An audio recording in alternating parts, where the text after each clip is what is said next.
अब आपने ये बिल्डिंग खड़ी की थी, या आपका पूरा क्या बन गया, फर्नीचर बन गया, तो अब आप यहाँ पे क्या रखोगे, डेस्क।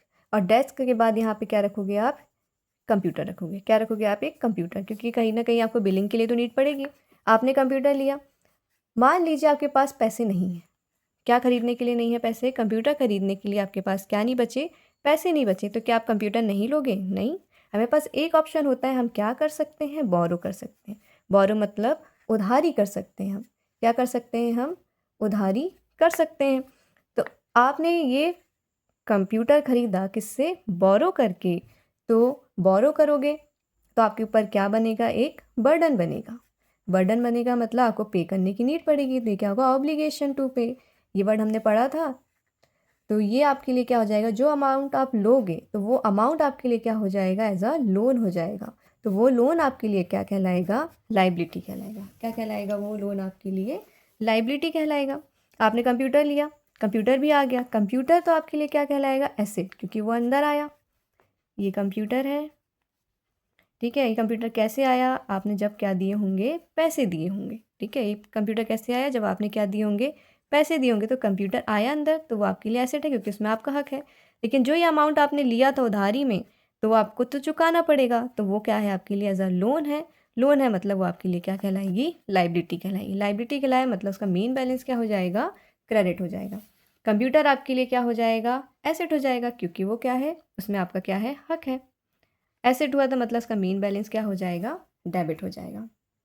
क्लोथ्स का मेन बिजनेस था, तो आप क्या करोगे, क्लोथ्स को खरीदोगे, परचेज करोगे, या बेचोगे, सेल्स करोगे, ठीक है। या तो आप क्या करोगे, खरीदोगे, या तो आप बेचोगे। तो एक और वर्ड यहाँ से आएगा, परचेज, और एक सेल्स।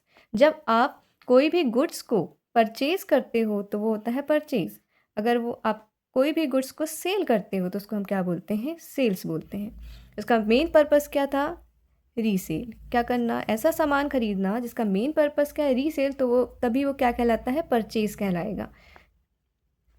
और वही कमोडिटी गुड्स को अगर आप बेच देते हो उसको हम क्या बोलते हैं, सेल्स बोलते हैं। परचेज एंड सेल्स वर्ड सिर्फ और सिर्फ किससे रिलेटेड होगा, गुड्स से रिलेटेड होगा। गुड्स मतलब जिस चीज़ का मेन आपका बिजनेस हो। चलिए, मेन काम आपका क्या है, क्लोथ्स को बेचना, खरीदना, ठीक है। मेन काम आपका क्या है, क्लोथ्स को बेचना। आपने क्या किया, क्लोथ्स को सेल किया। आपने क्या किया, क्लोथ्स को सेल किया। मान लीजिए ABCD थे, ठीक है। आपने क्या किया, इनको बेचा सामान, ABCD को। ABCD ने तो क्या दे दिया आपको, पैसे दे दिए। आपको क्या कर दिए, पैसे दे दिए। लेकिन D ने पैसे आपको नहीं दिए। मतलब उसने क्या कर लिया, आपसे उधारी कर ली। उसने आपसे क्या करी, उधारी कर ली। अब आप मुझे ये बताइए, क्या आप पर बर्डन बना क्या पैसे का, नहीं। आप पे क्यों बनेगा बर्डन, किसको चुकाना है, D को चुकाना है। तो क्या ये आपके लिए लाइबिलिटी हुई, नहीं, आपकी लाइबिलिटी नहीं हुई। कि उल्टा हो गया ना। अब आपका इसमें क्या है, हक है। वर्ड आ गया ना कि आपका हक किस पर है, D पर है, कि आप उनसे पैसे ले सकते हो। तो ये आपके लिए कौन हो गए, एसेट। तो ये आपके लिए कौन हो गए, एसेट हो गए। तो D है। अब इसके लिए भी एक वर्ड दिया है कि अगर आप सेल करते हो उधारी में, किसी भी इंसान को अगर आप सेल करोगे उधारी में, तो हम उसको क्या बोलेंगे, डेटर्स। क्या बोलेंगे हम उसको, डेटर्स। कोई भी क्या बेचना है, गुड्स। मेन काम वाला जो बिजनेस था, अगर वही सामान बेच रहे हो, अगर गुड्स आपने उधारी में किसी को भी बेचा है, तो वह आपके लिए क्या कहलाएंगे, डेटर्स। और डेटर आपके लिए क्या होते हैं, एसेट। एसेट होते हैं, मतलब डेटर कहाँ आएंगे, डेबिट साइड आएंगे। सेम चीज़, क्लोथ आप परचेज भी कर रहे होगे किसी ना किसी से, है ना। मान लीजिए आपका डीलर कौन है, P है, और आपका डीलर कौन है, Q है। दो जगह से आप क्लोथ लेते हो, एक P से लेते हो और एक Q से लेते हो। तो P को तो आपने क्या दे दिया, पैसे दे दिए। लेकिन आपने Q को पैसे नहीं दिए। आपने Q को क्या नहीं दिए, पैसे नहीं दिए। मतलब आपने Q से किस में खरीदा सामान, उधारी में खरीदा। आपने उससे सामान किस में खरीदा, उधारी में खरीदा। तो अब आप पर बर्डन पड़ा कि नहीं पड़ा पेमेंट करने का। आप कौन, Ram, owner of the business, आपकी कंपनी है ये पूरी, ठीक है। तो राम पर बर्डन पड़ रहा है कि हमें अब Q को पैसा चुकाना पड़ेगा। तो आप पर क्या पड़ा कि Q को क्या देना है, पैसे देना है। तो आप पे क्या बढ़ा, बर्डन बढ़ा। और बर्डन बढ़ा तो ये आपके लिए क्या हो गई, लाइबिलिटी हो गई। तो Q आपके लिए क्या कहलाएगा, क्रेडिटर्स। क्या कहलाएगा, क्रेडिटर्स कहलाएगा। तो क्रेडिटर्स क्या होता है, अगर आपने उधारी में सामान खरीदा है किसी से, तो उसको हम क्या बोलते हैं, क्रेडिटर ऑफ द बिजनेस। अगर आपने उधारी पे सामान खरीदा, सामान क्या बात कर रही हूँ, गुड्स, गुड्स मतलब जिस चीज़ का मेन बिजनेस है उससे रिलेटेड।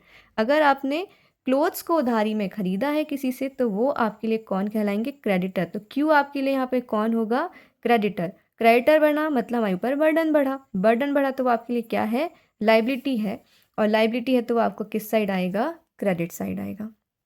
तो चलिए इतने सारे टर्म्स जो हमने कवर किए उसका एक कंक्लूज़न निकाल लेते हैं। जो भी बिज़नेस स्टार्ट करेगा हम उसको क्या बोलेंगे, ओनर बोलेंगे। ओनर जो भी पैसा इन्वेस्ट करेगा बिज़नेस के स्टार्ट होते टाइम तो उसको हम क्या बोलेंगे, कैपिटल बोलेंगे। जिस चीज़ का भी मेन काम होगा आपका, जैसे क्लोथ का काम है तो वो क्या कहलाएगा, गुड्स कहलाएगा। स्टेशनरी का काम है तो आपका स्टेशनरी क्या कहलाएंगे, गुड्स कहलाएंगे। फिर आपने क्या किया, वो बिल्डिंग खरीदी आपने तो बिल्डिंग आपके लिए एसेट होगी। फर्नीचर लगाया तो फर्नीचर आपके लिए एसेट होगा, क्योंकि इन सब में आपका हक है, वो आपका है तो वो आपका हक है।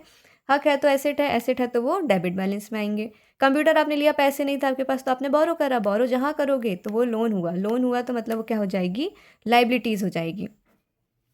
फिर हमने ये देखा कि जब भी आप गुड्स या तो आप बेच रहे होगे या तो खरीदोगे, परचेज करोगे, और मेन इंटेंशन क्या है, रीसेल, है ना। तो दो वर्ड्स गुड्स से हमेशा अटैच रहेंगे, परचेज और सेल्स। तो गुड्स खरीदोगे तो उसको बोलेंगे परचेज, गुड्स बेचोगे तो उसको क्या बोलोगे, सेल्स बोलोगे।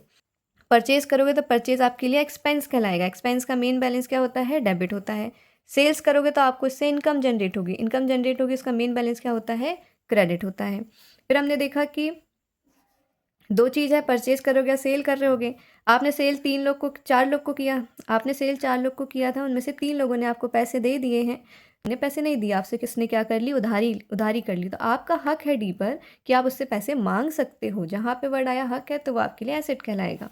परचेज खरीदा था आपने पी और क्यू से, आपने पी को तो पैसे चुका दिए लेकिन आपने किसको पैसे नहीं दिए, क्यू को पैसे नहीं दिए।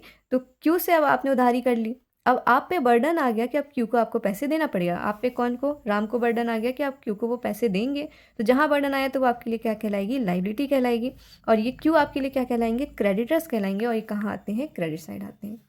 फर्स्ट टाइम पे इतना एकदम क्लियर याद नहीं होता है, आपको बार बार इसको रिवाइज करना पड़ेगा, तब जाके चीज़ें थोड़ी थोड़ी करके आपको क्लियर हो जाएंगी।